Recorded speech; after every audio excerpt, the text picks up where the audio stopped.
مذکورہ ٹیم کے ذریعے فراہم کردہ کھیل اور سیکھنے کی سرگرمیاں بچوں کو اسکول واپس جانے اور ان کے تعلیم کے حق کو بحال کرنے کے لیے انتہائی اہم ہیں۔ گزشتہ ہفتے غزہ میڈیا آفس نے کہا کہ اسرائیل کے غزہ پٹی کے خلاف کئی ماہ سے جاری جارحیت کے باعث کم از کم 8 لاکھ طلبہ تعلیم سے محروم ہو چکے ہیں۔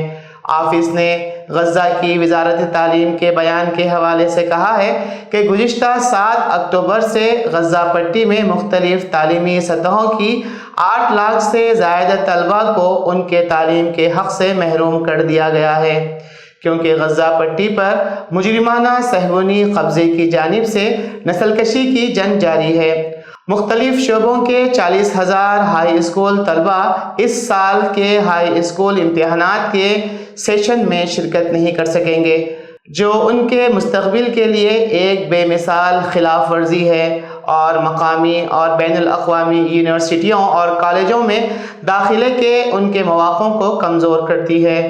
گزشتہ ہفتے 50,000 طلبہ نے مغربی کنارے کے گورنریٹس اور بیرون ملک فلسطینی اسکولوں میں فائنل ہائی اسکول کے امتحان توجیہی میں شرکت کی، جبکہ اسرائیلی حملے نے غزہ کے طلبہ کو امتحان میں شرکت سے روک دیا۔ غزہ میڈیا آفس نے کہا ہے کہ 85% تعلیمی سہولیات براہ راست اور جان بوجھ کر نشانہ بنائے جانے کی وجہ سے خدمات سے باہر ہے، جس سے جنگ ختم ہونے کے بعد تعلیمی عمل کو دوبارہ شروع کرنے کی کوشش کو ایک بڑا چیلنج درپیش ہو سکتا ہے۔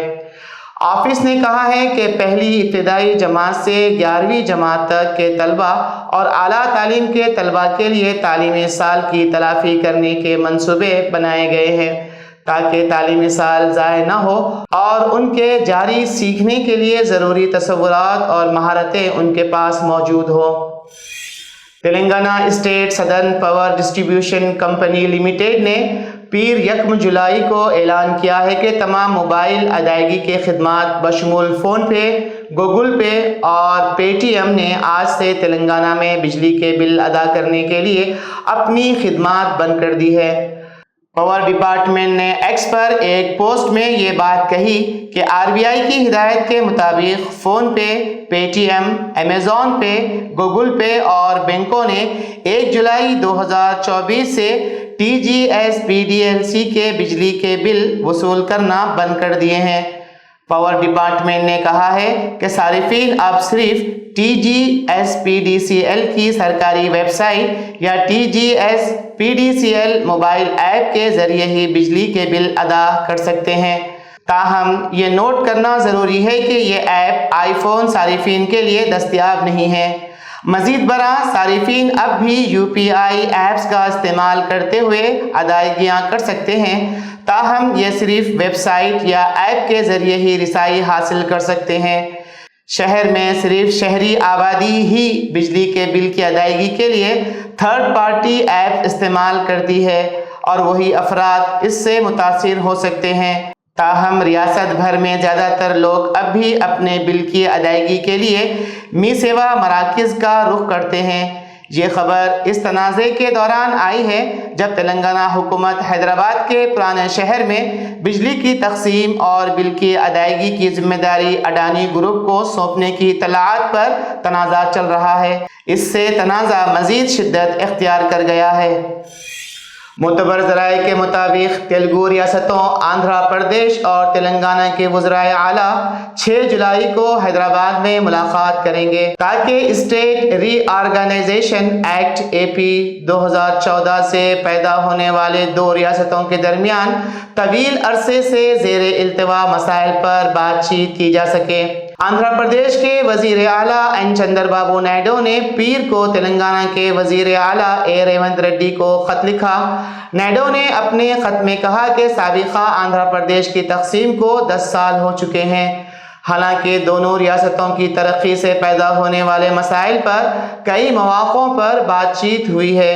یہ ضروری ہے کہ ہم ان مسائل کو انتہائی محنت اور عزم کے ساتھ دوستانہ طریقے سے حل کریں، کیونکہ اس کا دونوں ریاستوں کی فلاح و بہبود اور ترقی پر اہم اثرات مرتب ہوتے ہیں۔ نائیڈو نے کہا کہ انہیں یقین ہے کہ دوبدو ملاقات ہمیں ان اہم مسائل پر جامع طور پر بات چیت کرنے اور اے پی اور تلنگانہ کے لیے باہمی فائدے والے حل کے حصول کی جانب مؤثر طریقے سے تعاون کرنے کا موقع فراہم کرے گی۔ انہوں نے تجویز پیش کی کہ وہ 6 جولائی کو ریونت ریڈی کی مقام پر ملاقات کر سکتے ہیں۔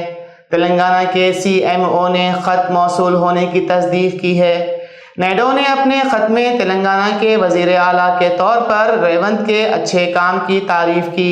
ریونت کو مبارکباد دیتے ہوئے نائیڈو نے ریونت کی لگن کو سراہا اور کہا کہ ان کی قیادت نے تلنگانہ کی ترقی اور پیش رفت میں نمایاں کردار ادا کیا ہے۔